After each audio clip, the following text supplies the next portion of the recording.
إني صرخة ككل شباب تونس، صرخة، لأنه صرخة بالفن، بالمسرحيات، بالإنتاجات، بالمثابرة، بالمداومة رغم كل الصعوبات، لأن نحمل مهمة تاريخية. المواطن يقول لك راهو حاجتي بيك باش تتكلم وتمثلني، إذا ما نجموش نتخلاو على المهمة هذه التاريخية. ما جعلني أبتسم أني افتكيت اللحظة، ما كانتش مبرمجة وما كانتش مرغوب فيها، عفوية كمان. لا مبرمجة مني أنا لا غير. دونك افتكيت اللحظة هذيك وبلغت صوت الشارع الحقيقي.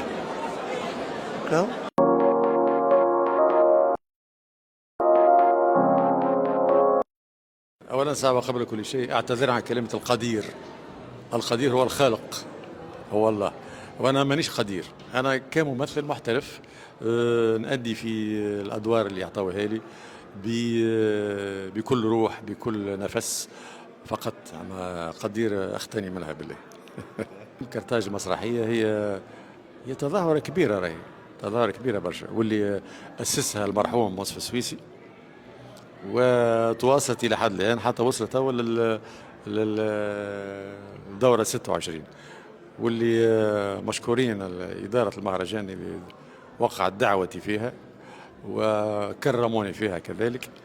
واللي التكريم كما كنت نذكر تو لبعض الأخوان أنه ما نعتبروش أنه تتمة ولا خلاصة نتاع اللي قدمته، ولا أنا ضد تكريم تاع واحد عمل 10 أعمال ولا حاجة يكرمه. أنا نحب تكريم في برشا أعمال عملها وتكون ناجحة الأعمال، مش فهمني، مش أعمال هكاك وبرا يكرموا هكاك. كانهم يشجعوا فيه على الابتذال ويشجعوا فيه على. أنا منير حبيبي برشا من زمان، معناها من التسعينات عرفنا بعضنا في الكيف، وكان ذلك الرجل الطيب اللي عنده صدر رحب وعنده عنده رحابة صدر كبيرة برشا، ويحب اصحابه برشا. الشيء اللي خلاه استدعاني مثلا استدعاء للمهرجان. وبالنسبه للمتفرجين هذيك ردة فعل نتاع انسان يحبوه، فهمتني، يحبوا يعملوا يصفقوا عليه برشا، يفرحوا به. انا واحد من الناس بهت كنت نظن اللي الشباب تاع تو ما يعرفنيش ولا تفرج في حاجه مشات واحد، فهمتني، ولكن الى حد الان متشابه بعيا خبير يحبوا يتفرجوا فيه. انا مع الاعاده، مع الاعادات اللي باش يبقى، مش يبقى يبقى ديما كانه موجود معاه.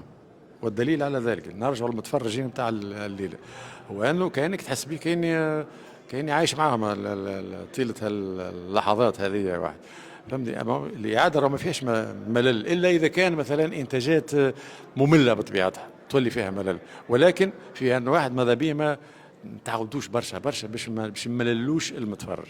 ماذا بينا تقع تركيحه صغيره نتاع اشهر عام حاجه، من بعد يرجعوا للاعاده تكون فيها نكهه خير.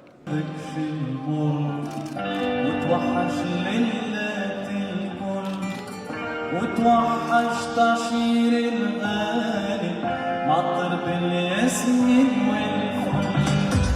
اجا نحكي لك حكايه